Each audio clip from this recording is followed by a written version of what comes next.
Hey folks, welcome back, and here's another installment in books that I can't recommend enough, which change the way I see the world. And this is a very fitting example of both. It is Buchi Emecheta's Joys of Motherhood, and it was much like my previous review, which was about Things Fall Apart by Chinua Achebe. This was also featured in my post-colonial literature class by Mr. David Gamble. Hi again. And yes, it was especially it was both kind of a companion read to Things Fall Apart, not in the sense that it was intended that way, but that's how I kind of felt about it, because both Chinua Achebe and Buchi Emecheta are famous Nigerian authors, and they're both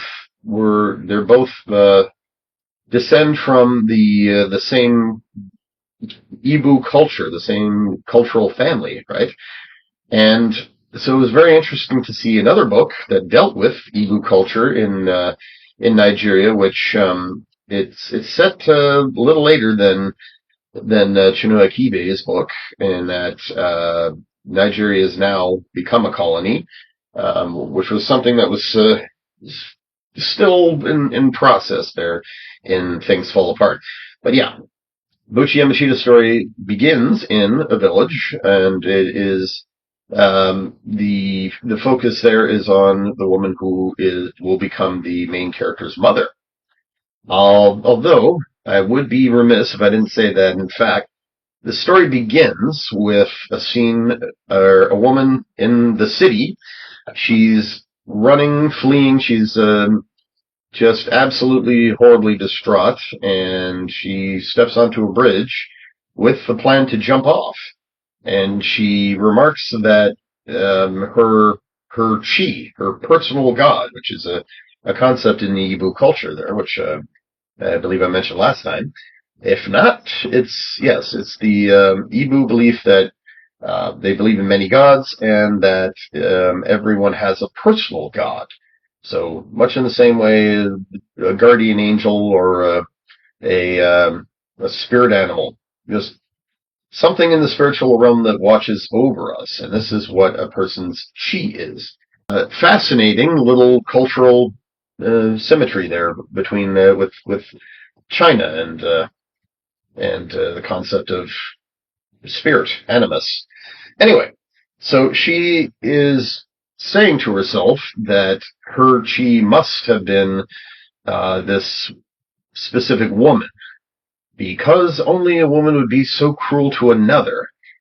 And so, yes, we're learning basically she's planning on taking a nosedive into the river, because life has been very difficult to her. And then, cut from that, it then starts in a village in southern Nigeria, where the girl's the future narrative main character, her mother is she's recently been acquired by the chieftain. She has become sort of wife number two, and she is the subject of his amorous desires, and they are they are having sex, and she becomes wife number one after her elder counterpart there passes away of natural causes. And what this sets up something very important here. As this other previous wife is being buried, then yes, it is customary for a slave to hop in the grave with her and die and be buried with them.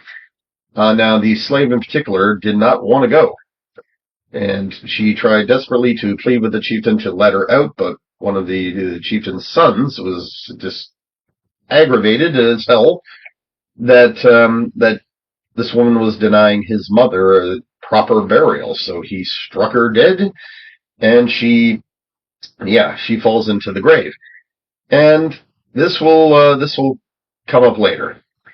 And so then, after she has her child, We see her, and her name is New Ego, New Ego, which translates to 20 bags of cowries.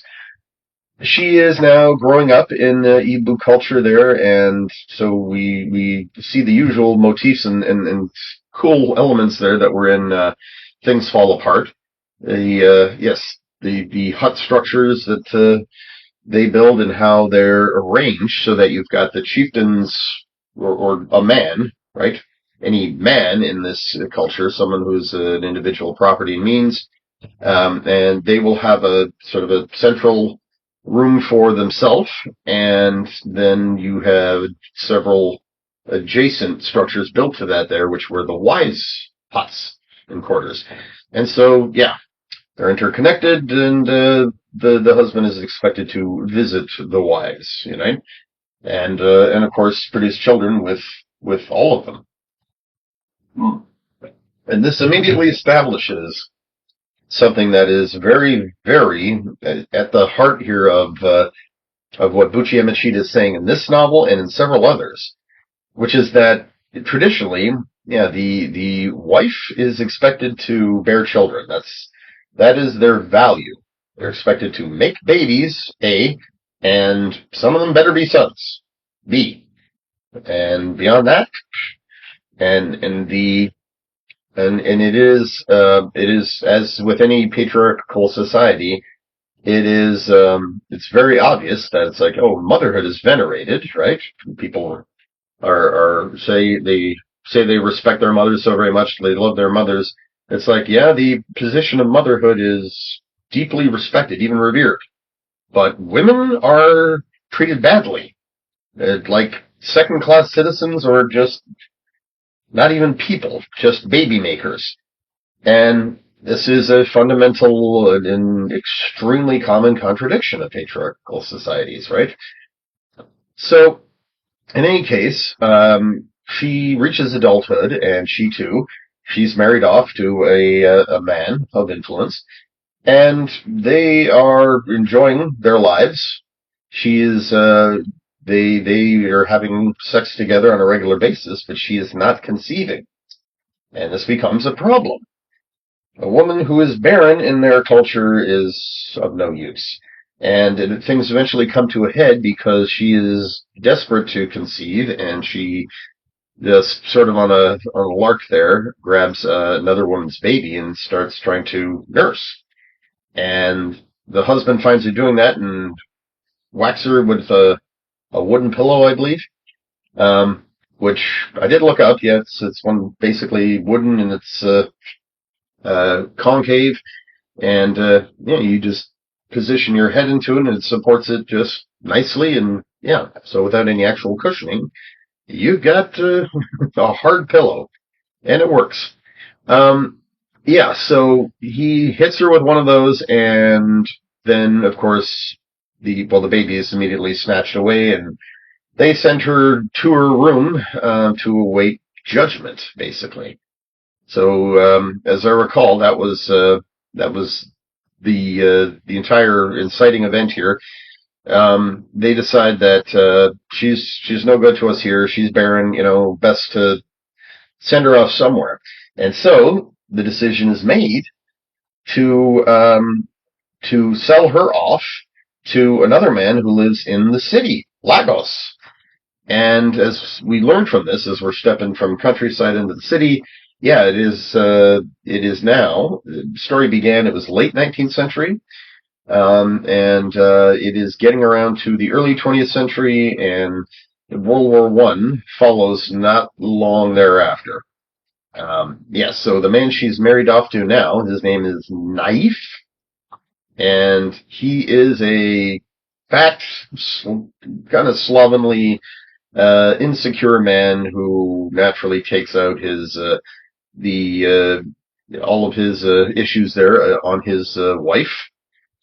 She is his first wife, and he has what would be seen in Igbo culture as a very unenviable and undignified job. He washes laundry for this um, British couple who are there, and So he lives on the premises with them as a servant, and yes, he has his first wife, and that is, New Ego.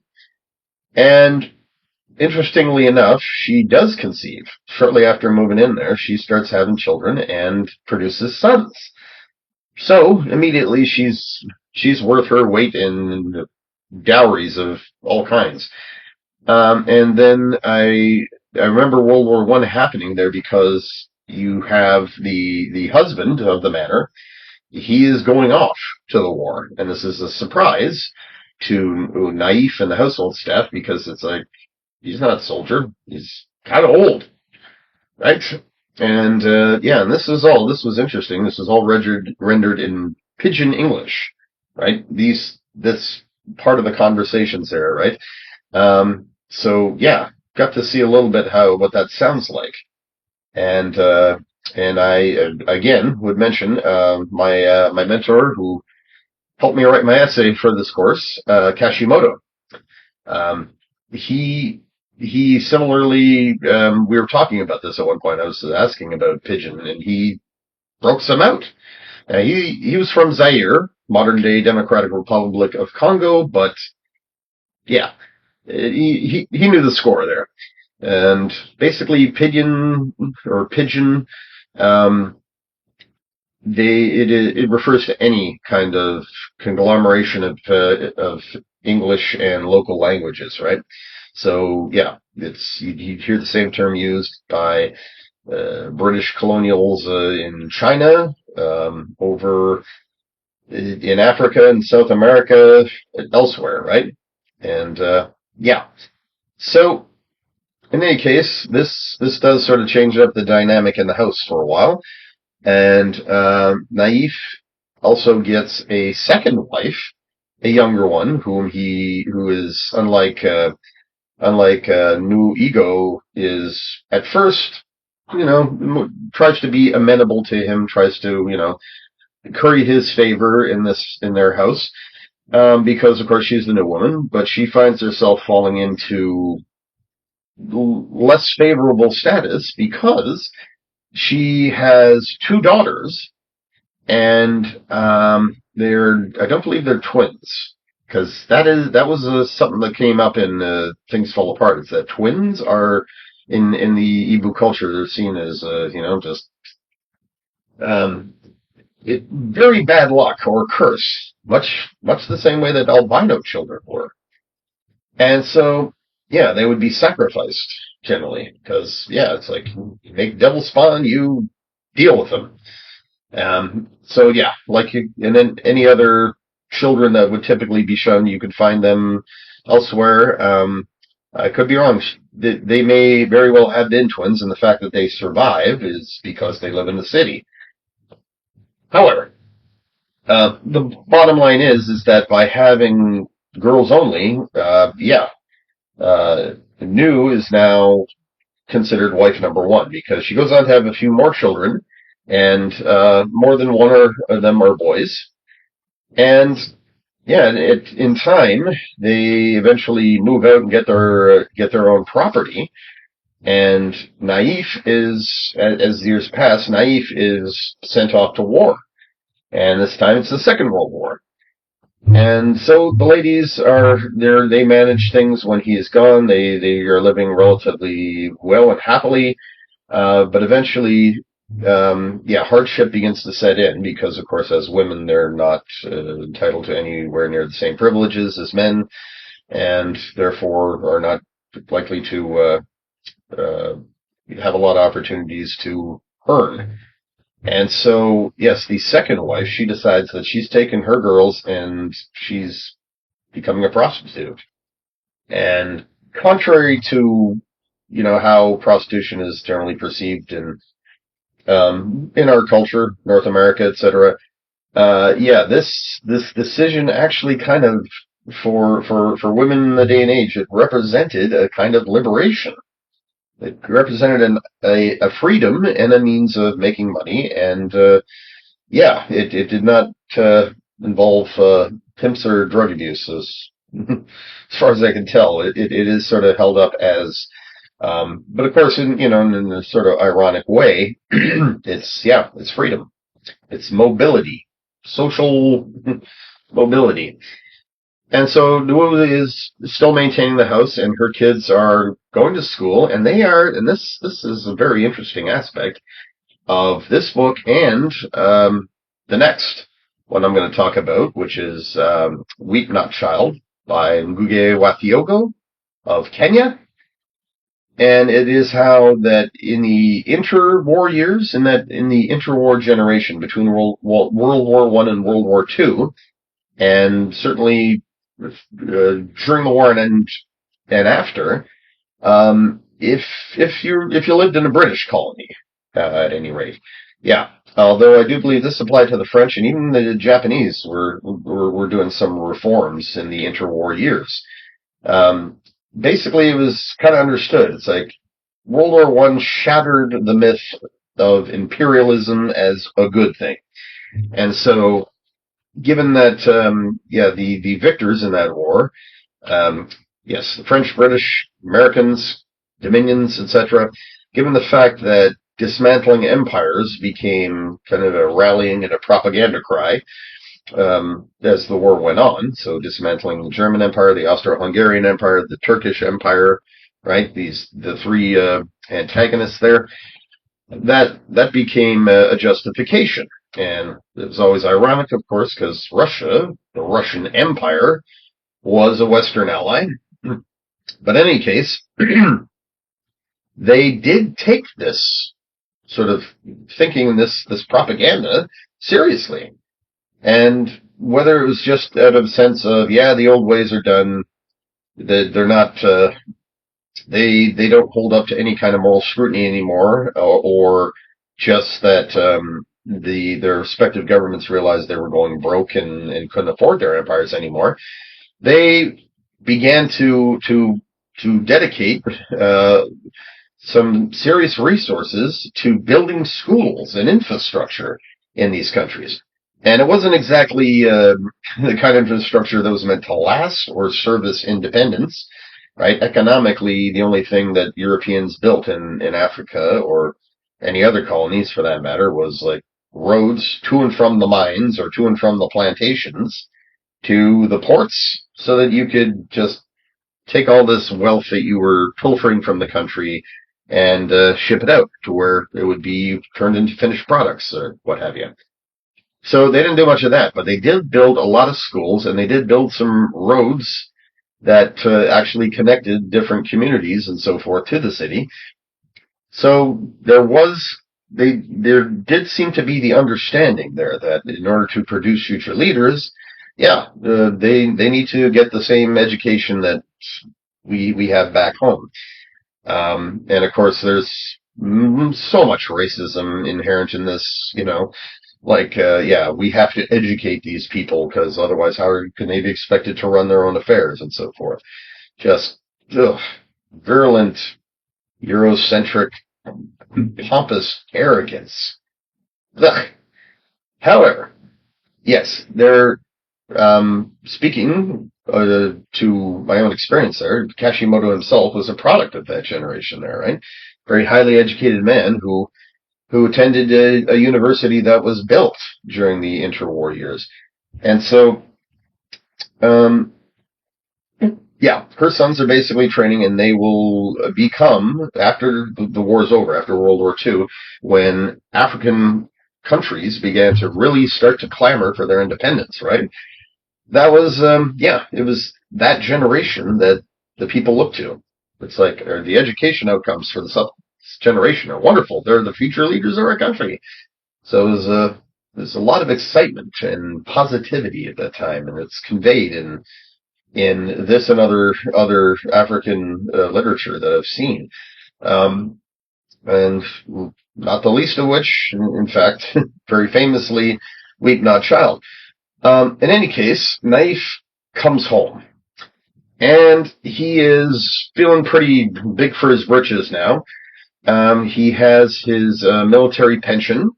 He has also a big a bonus that he was paid, which he sort of is holding in reserve for a rainy day. And he comes home and basically now just sort of sits around and drinks palm wine. And another thing that I believe was also mentioned in Things Fall Apart. Yeah, palm wine, if you're unfamiliar. Yeah, it's basically just water drawn from a palm tree that it collects in these little. Yeah, pretty sure I mentioned this last time. But anyway, yeah, he likes it cold and he drinks it a lot. And he is basically just being peacocking around the house. And meanwhile, yes, the Nwu is the one who's basically um, working and actually bringing in money. Whereas, like I said, the Naif is pretty much just bringing his pension in. And so she's using that money to pay for the children's education. And then, yeah, things really start to hit ahead there when one of their boys decides he wants to go away to go to school. He wants to study overseas, and that is a big ticket for him. His mother does not want him to go. It's like, we need you here. You're the future leader of this country. We also need you to be here to earn and so forth. But his father, Naif, what? Okay, I'm in the middle of something.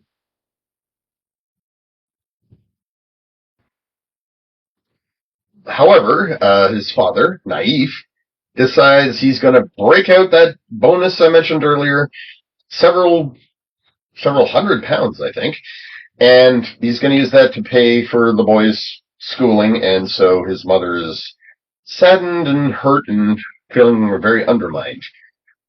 And I should take this point to mention too. A lot is conveyed here about the war experience, right? Because in both World Wars, in World War One, Africans fought, and the fighting was largely, intercolonial fighting. Basically, the British and French mobilized their colonial troops to fight against German colonials in Africa, and they were some rather intense battles and some significant damage. Europe, of course, eclipsed that because of racism, hey. But also, yeah, given the extent of the devastation of Europe, it was kind of understandable that, yeah, it gets the top billing. World War II was a different matter, though. World War II, colonial troops were deployed, sort of reflecting the much more global nature of the conflict. They were deployed elsewhere, and I believe Naif was part of units that were fighting in Asia, and specifically modern day Myanmar. Yeah, they were fighting against Japanese troops, and they also got a taste of war in Europe. Um, but yeah, and because in fact one of the memories that a lot of these troops brought back with them, one of the really sort of mind-shattering experiences was they not only got to fight and kill Europeans and found that, these folks they're in no way superior to us, right? They bleed red just like the rest of us, and, they die just as easily as anybody else. And they also slept with European women. And for a lot of them, yeah, they found that, according to what Buchi Emecheta wrote, Naif and his peers, yeah, they found that, yeah, we don't like those women nearly as much as we thought we would. They tend to be real lanky, skinny. We like our women more round and buxom, I guess. And so, yeah, and this played a major role in a very serious shift in, consciousness that happened in the colonial world. Fighting in the colonial masters' armies, it not only demonstrated for all these young men who went off to fight, not only did they demonstrate to themselves just how capable and effective they were, right? Gave them something to be very, very proud of. It also it shattered the myth of European hegemony or an invincibility, right? And in fact, there's a well-known tale. Kashimoto told this to me, and then I heard it again in African history in university, and this was in the Congo, the formerly Belgian Congo, a certain white individual there who was basically coming in to announce, we own the place now. He pulled this little trick with the locals. And what he did was he put a blank bullet into his rifle and the bullet itself into his pocket. And I should say he put a blank jacket into the rifle there for people who care about accuracy in gun talk. Anyway, he then handed the gun to one of the locals, the people who were gathered around. The guy then pointed it at him as instructed. He's like, right there, aim it. And he's like, okay. And he fired the gun off. And then, of course, the guy pretended that he got hit and showed them the bullets. And it's like, yeah, we're impervious to bullets. And whether or not that was ever taken literally is beside the point there. In fact, whether or not that actually it is a real story or apocryphal, although I do believe it is real, it symbolizes the impression that the European conquest made. It's like, yeah, these invading armies, they've got better weapons than we got. And all armed resistance against them, right? Even for cultures like the Ibu, who had guns and some cannons, even for kingdoms and along the coast there, and all across the continent, even those who were the most advanced there, their weapons were outdated compared to troops coming from now an industrialized Europe. And so that left a sense of defeat and inferiority that hung around for several decades. But World War II, quote a friend of mine, Doug, he said, if World War I damaged European hegemony, the idea of European cultural superiority, then World War II destroyed it, ended it. And this is, and it is a bit of an overstatement there. It's that the whole Eurocentric notions there, you can still see them at work in Africa today from what I've learned from multiple sources who've traveled, who've lived there. And so, yeah, but it did nevertheless, having these soldiers go off and fight and kill Europeans and dead European women, it did permanently destroy so much of what that myth, that belief was based on, right?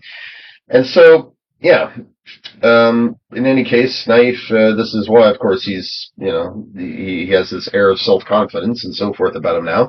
He's no longer washing laundry. He's proven he's a man, and he's fought and sacrificed for his country. But he's still an absolute cad and just a real asshole.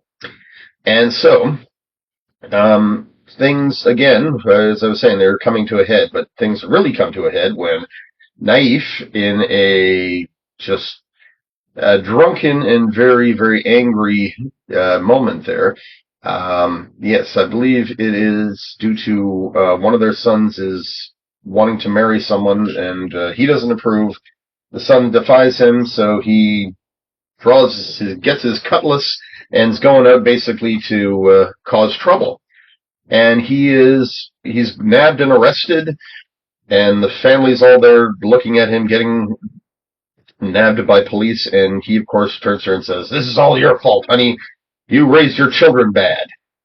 And that's another theme that runs throughout the story there. It's like the accomplishments of the family are seen as the father's thing. Oh, because he's a good father. Whereas their failures are blamed on the mother. She didn't raise them right.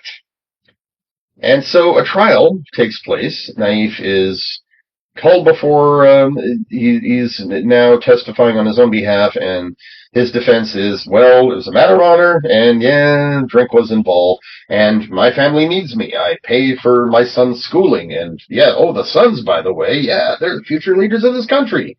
They've got impressive rap sheets, not rap sheets, impressive resumes already, right? They were graduating from secondary and post-secondary education, becoming scholarly, and so that's seen as a plus. But then when New Ego is forced to testify, the prosecution begins unraveling all that. It's like, first of all, we're asking you, yeah, who pays for the schooling? And she reveals that, well, my job pays for that, but since Naif owns me, that's technically his responsibility.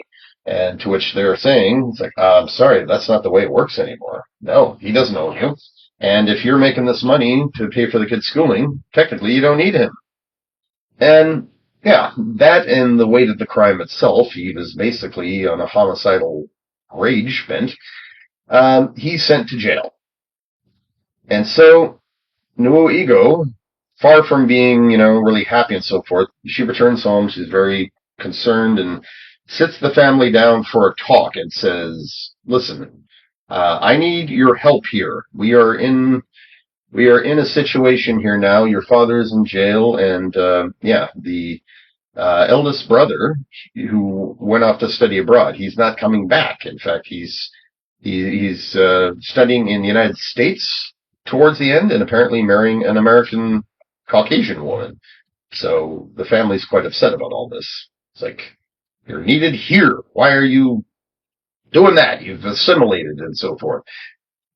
And yes, and then time goes on, and the other children are then sent out. Um, oh, and I forgot. Yes, throughout this mess, there is the scene where where New runs to the bridge to throw herself off. But yes, she is saved and helped by timely intervention from some kind folks, and yeah, she manages to turn things around. And so it was sort of a part midway through the book. Didn't represent how the story ends, but having that as the preview did kind of make you think that this is headed somewhere bad. But it's like, oh, whew, thank God, there's life after that. And so, yes, it begins to end when Wu, who is now reaching their senior years, and the kids are no longer need her to take care of them.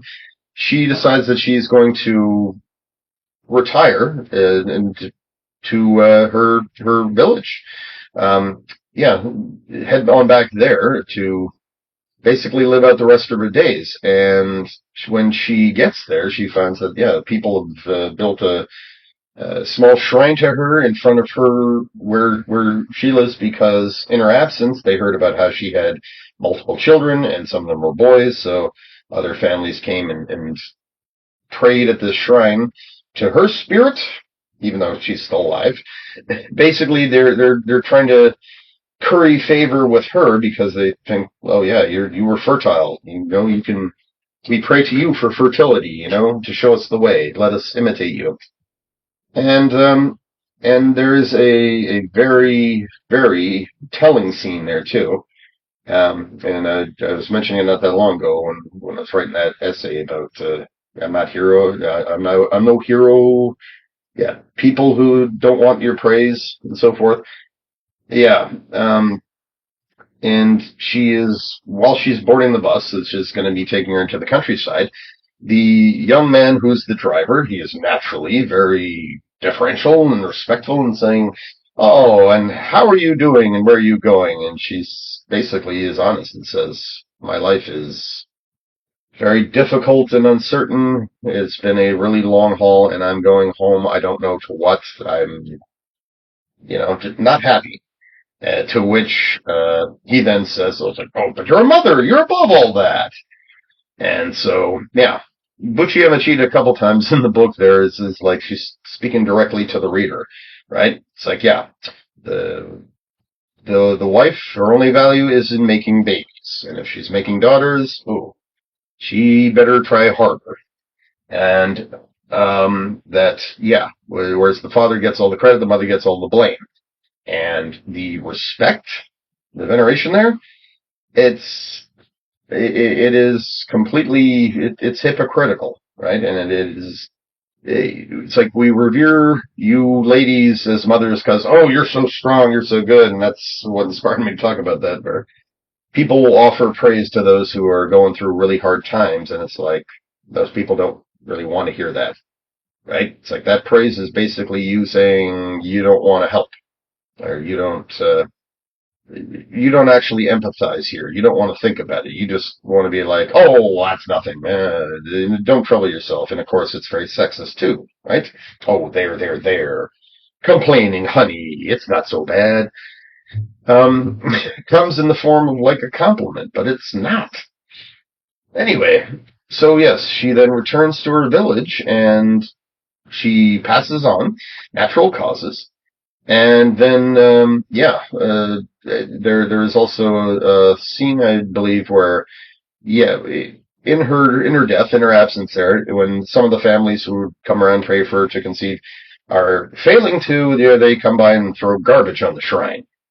And so it sort of reflects, yeah, it's like, yeah, the way in which women's value is measured and what their purpose is, what they're considered useful for, etc., etc. Yeah, that follows you into death. And yes, and I also neglected to mention, yeah, the part where she is running to the bridge, right?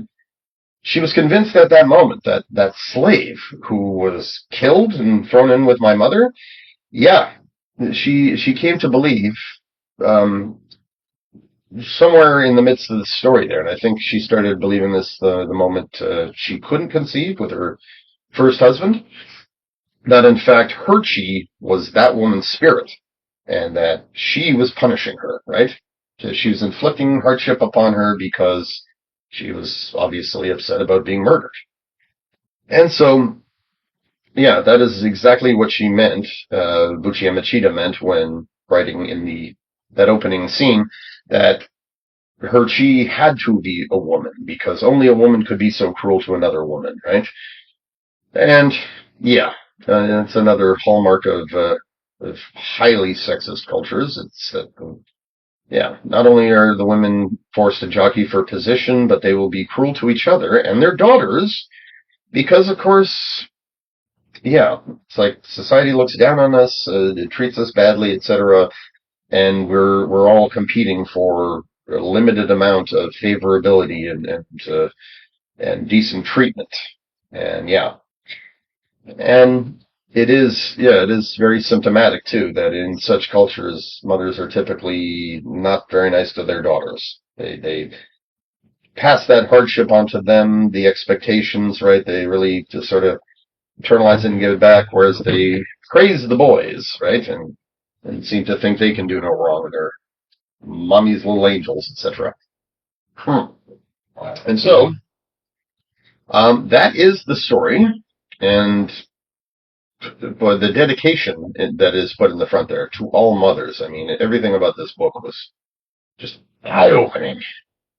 And it not only complemented the cultural education I was getting from Chinua Achebe, it sort of completed it, brought it into the modern era, and which did a very good job of previewing what Ngugi wa Thiong'o would be writing about in Weep Not Child. But yeah, it was extremely eye-opening as to, well, I mean, many people would say, oh, that's because, this is a traditional society, it's a, what have you, lesser developed and blah, blah, blah. It's like, well, it's actually a very, very universal thing, right? In all cultures, uh, the women, in all patriarchal cultures, all patrilineal ones, all the ones where the men hold the property and the status and so forth, right? This is how women are treated and regarded and dismissed. And this is how typically they will work to survive and fight and just get along as best they can with fewer options and much less power. And so, yeah, um, one can certainly argue, and Buchi Emecheta does present this, because as much like Chinua Achebe, she was a Nigerian expat, and she was living in England. So she too, like many, were aware of the sort of the dichotomy of modernity, right? It's like it was forced into our nations there. What we come to understand as modernity, right? Basically, the post-colonial history and how that how the era colonization really set the stage for the modern world. And yeah, it's like on the one hand there was advancement that has not failed to make its way around, even though it was very, very imperialistically controlled, right? Which is to say, yeah, not just modern technology, but the social evolution that sort of comes with that. That was sort of one thing that the Europeans brought in, but of course, that was the silver lining to a very, very dark history. Um, and yeah, and the cultural shock of that, going from the traditional ways to basically a modern age that's been forced on you, is very, very hard. It's tough and it's alienating, and it's yeah, it can often make a person feel very, very conflicted and and want to retreat into traditional motifs and traditional cultural practices. In any case, Chinua Achebe, whereas he was sort of the experimentalist and the, you know, give and take and so forth, Buchi Emecheta really wasn't sort of commenting on that or stating an opinion on that, I don't think, as nearly as much as describing it and presenting a lot of the conflicts that arise from it, especially for the women. And needless to say, after reading that book, I went and I hugged my mother, and I was a lot nicer to her. Yeah, because, like I said, regardless of how modernized our society has come, regardless of any social evolution that has taken place, it's like for yeah, for the mistreated and those who are considered the underclass of the world, at one time or another, it's like, well, things really haven't changed that much, have they? Right? And yeah, the same parallels with bigotry and other toxic elements in our world here that are still very much holdovers from the age of imperialism, right? It's like that really hasn't improved that much either. I mean, yeah, qualitatively, not not entirely. Quantitatively, some. But yeah, that is the subject for the next review there, because Ngugi wa Thiong'o was all over that. He talked about a lot about what Africans what they had lost with colonialism and how they were still dealing very much not just with the legacy of that, but the continuation of it in the modern era, in the latter half of the 20th century. And so, yeah, Buchi Emecheta, I should also note there, she is writing from a place of deep personal experience. All of her books there that address what it was to be a woman in Nigerian culture, um, it stemmed from her own history there. She had been married off, and I do believe her husband was brought her to the UK. He was an abusive, like super abusive son of a bitch, and she left him. And yeah, and so she did so much about New Ego's life and her, the culture shocks and sort of the lessons and revelations are come directly from Buchi Emecheta's experience, right? She's conveying all the lessons she learned in the difficult time. And, well, blessed be, she ended up doing better than her character. And, hopefully the same is true of her other novels there, because of course she went on to become a writer of great renown, internationally recognized, and is just a genius.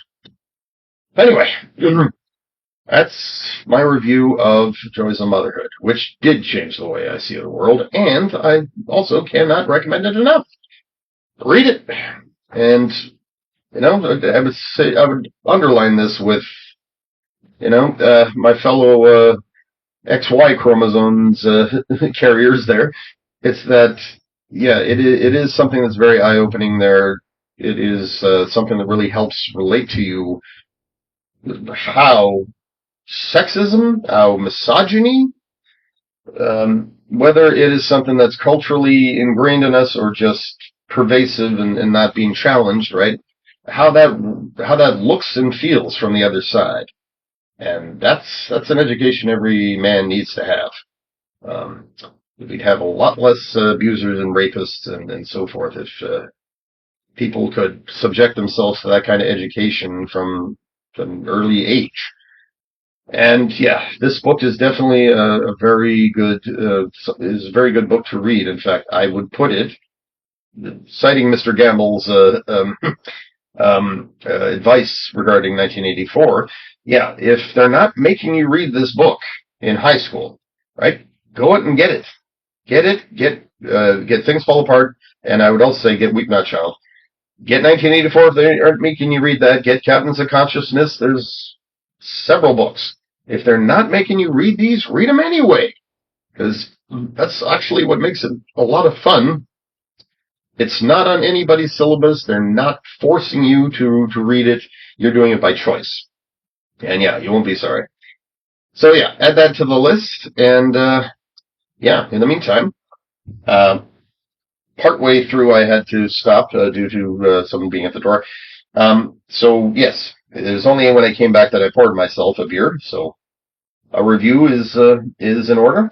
And this is, once again, I believe I've had this as part of a review. This is Fat Tug by Driftwood Brewery.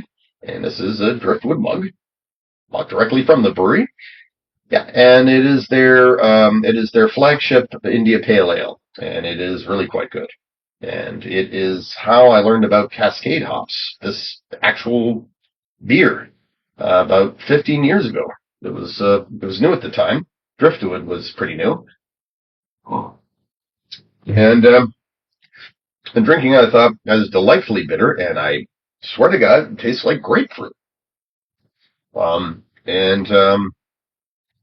in the sense that it's got, yeah, the bitterness of it, but also a certain kind of sweetness to it. And lo and behold, yes, it's the addition of the Cascade hops, plus a malt forward brewing process. And those just happen to be the hops that we grow out in our back garden, which I deduce by eating a few of them and noticing that they had the pungent aroma and flavor of a good red grapefruit. So I'm going to continue to enjoy this and probably get back to work. Thank you for listening, and please tune in again, because Weep Not Child is going to be what caps off my post-colonial literature talk. Although Kiss of the Fur Queen, we did not read that in post-colonial literature class there. That was part of my Canadian studies education, which university, second year, as was what was it? The Res Sisters was a play that read in first year. But I do when I think of those books, I am reminded of this course, because I do seriously hope that is on the high school curriculum now. It was brand spanking new when I was in the Kiss of the Fur Queen was brand spanking new when I was in second year university, so 98, 99. But today, yeah. And the fact is, all these African reads deserve a place in the modern day English curriculum of Canadians, Americans, all of us folk. And if they're not making you do that, I'd say go out and do it. And Brave New World too. Read that. And its cousin Brave New World Revisited. These are all really wonderful, wonderful, thoughtful pieces. All right. Thank you, and have a good night.